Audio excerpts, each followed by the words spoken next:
Olá, sejam todos bem-vindos à nossa EBD Digital. Estamos falando sobre o dízimo.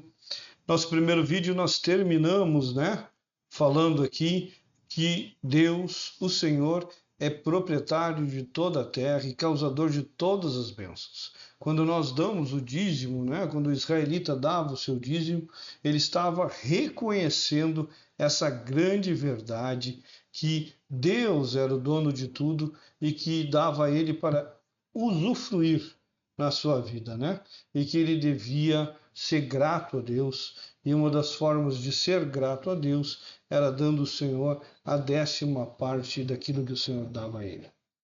Diante dessa visão, começamos nosso segundo vídeo, já trazendo para nós essa noção de dízimo no Novo Testamento. O dízimo não é citado em nenhum ensinamento à igreja. Nós não temos no Novo Testamento nenhuma normatização do dízimo clara e visível. Dizer, o Senhor falando, a igreja, ou Paulo, ou quem seja, falando sobre o dízimo. O Senhor Jesus Cristo faz menção do dízimo em Mateus 23, 33, Lucas 11, 42, que nós vamos ler, e do 18, 12. Falando ali aos fariseus, Ai de vocês, fariseus, porque dão a Deus o dízimo da hortelã, da arruda e de toda a sorte de hortaliças, mas desprezam a justiça e o amor de Deus.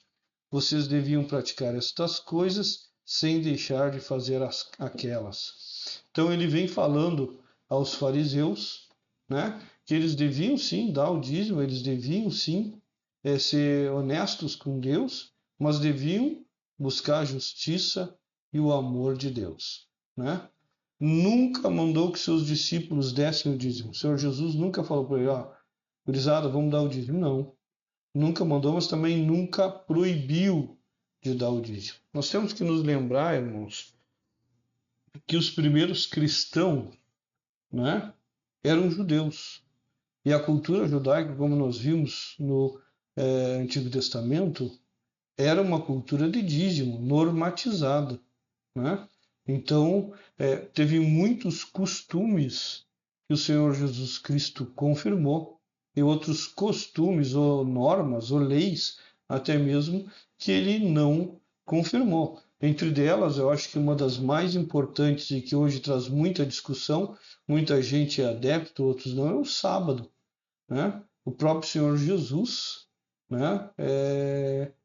curava no sábado, permitia que seus discípulos colhessem milho para comer no sábado, chegou a dizer que o sábado foi feito para o homem, não o homem para o sábado, e que ele era o Senhor do sábado, e nós cremos nisso. O Senhor Jesus também não teve algumas vezes que não lavou as mãos antes, lavar em cerimonial das mãos antes das refeições, até na casa de um fariseu, e foi chamado, tu não vai lavar as mãos? Disse, olha, o que contamina o homem é o que está dentro. Então a gente vê muitas coisas, mas tudo com um propósito, irmão. Não apenas para fazer, para ofender, não.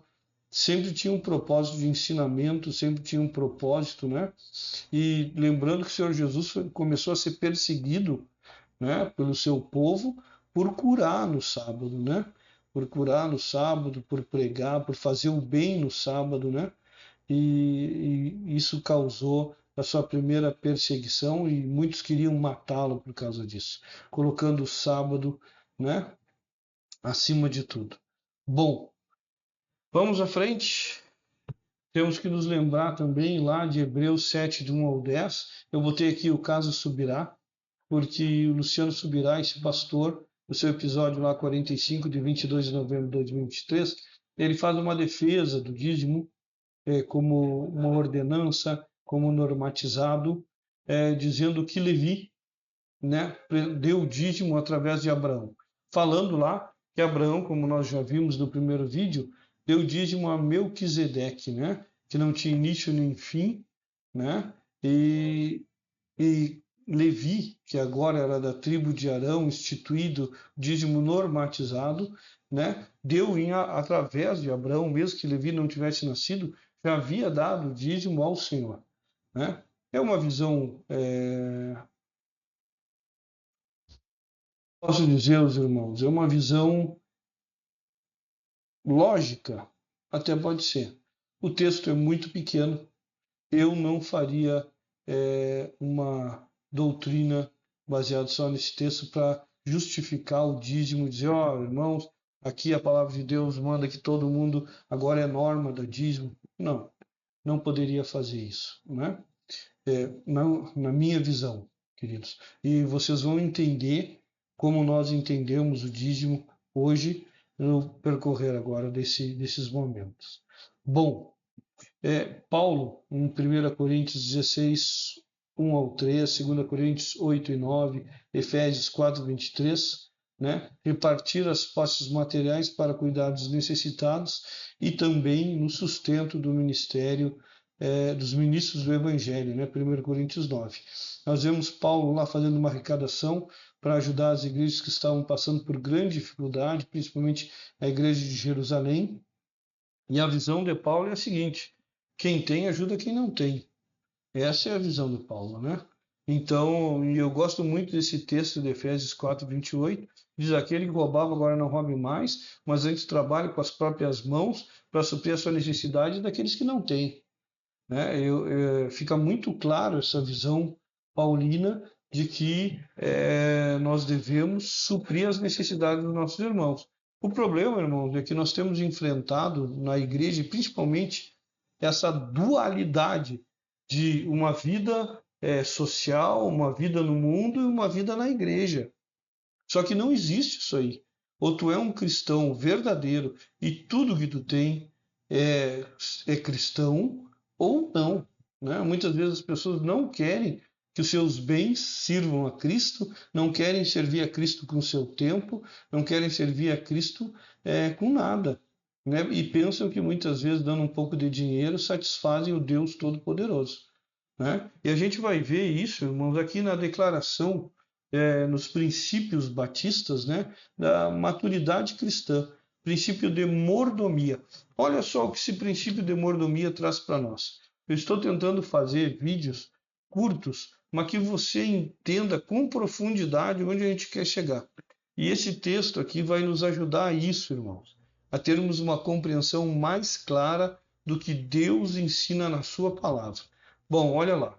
A mordomia cristã é o uso sob orientação divina da vida, dos talentos, do tempo e dos bens materiais na proclamação do Evangelho e na prática respectiva. Bom, vamos parar aqui e vamos pensar nisso. Ser um mordomo de Cristo, ser aquele que cuida dos bens de Cristo Jesus, tirando já aquela visão lá do Velho Testamento, que tudo pertence a Deus e que Ele é o causador de todas as bênçãos e que nós somos beneficiados por essas bênçãos. Agora nós chegamos no Novo Testamento e vemos Cristo e a palavra de Deus, através dos seus servos, nos ensinar que nós devemos ser mordomos de Cristo Jesus. Nós devemos que tudo que nós temos pertence a Deus e, sob a orientação divina, nós devemos administrar nossa vida, nossos talentos, nosso tempo e nossos bens. Quero só deixar uma coisa muito clara. Aqueles que pensam, muitas vezes, que a igreja precisa do seu dinheiro, se você desse o seu tempo, desse os seus talentos, desse a sua vida para o reino de Deus, não haveria necessidade de dinheiro. Nenhum. Porque nós teríamos a força de trabalho. Como faz falta hoje pessoas que amam a Deus e queiram trabalhar para Deus. Hoje é uma dificuldade, um culto se durar 1h30 é uma crise mundial, né? Para fazer um devocional de manhã, a gente está comprando devocionais que levam 5, 6, 7 minutos, porque se passar disso as pessoas não querem. Esse vídeo mesmo, que vai ter em torno aí de seus 15 minutos, vai ser muito difícil alguns ouvirem. Por quê? Porque não dão tempo. Não dão tempo para Deus, mas tem tempo para tantas outras coisas. Tem tempo para o futebol, tem tempo para namorar, tem tempo para passear, mas para Deus não tem tempo. Então nós queremos agora que fazer esse minha culpa aqui e lê novamente isso aqui, ó. A mordomia cristã é o uso sob a orientação divina da vida, dos talentos, do tempo, dos bens materiais, da proclamação do evangelho e na prática respectiva. Para que nosso Deus nos deu essas coisas? Para proclamar o evangelho. Você que é cristão, aceitou Jesus, está me ouvindo. Você que faz parte do reino de Deus, Deus te chamou para proclamar o evangelho e usar todos os recursos que ele te deu para isso. Olha, no partilhar o evangelho, compartilhar o evangelho, a mordomia encontra seu significado mais elevado. Ela é baseada no reconhecimento de que tudo que temos e somos vem de Deus, como uma responsabilidade sagrada.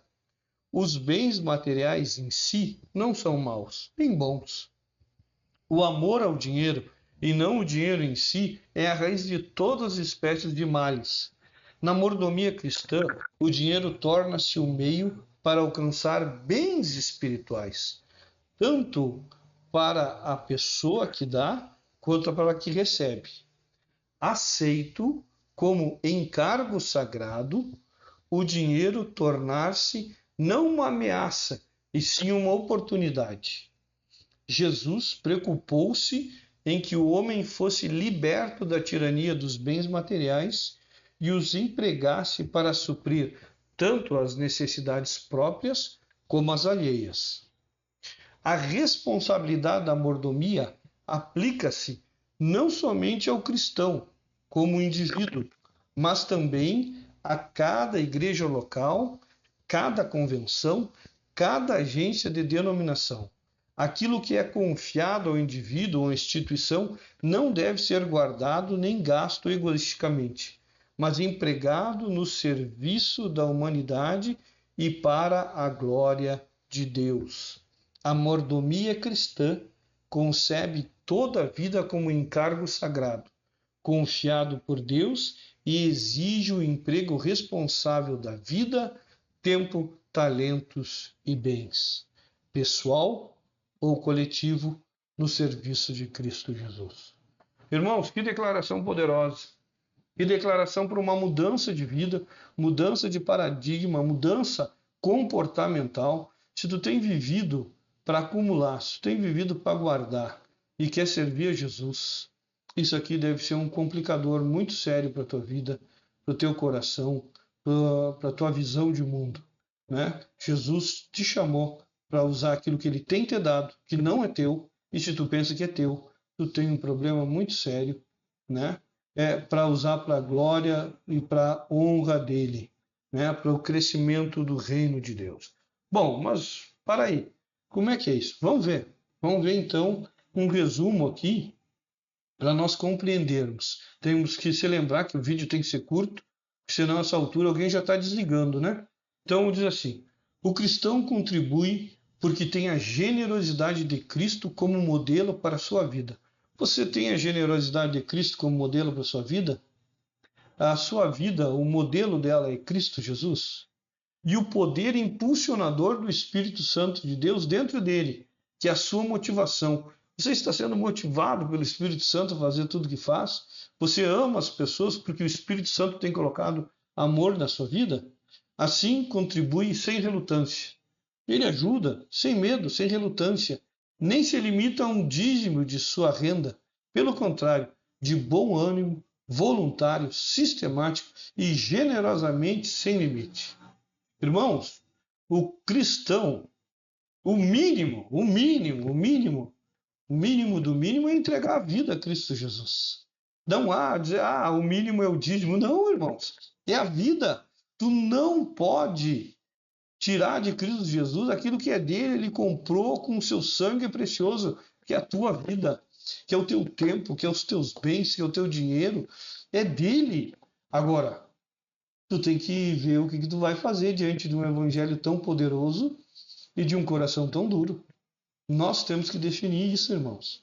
Bom, 1 Pedro 4,10 vem explicitando na palavra de Deus tudo isso que nós já falamos.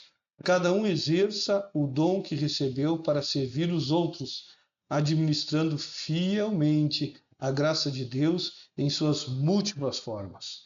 Administrando, mordomia, exerça o dom que recebeu, o presente que tu recebeu de Deus. Tu deve servir a quem?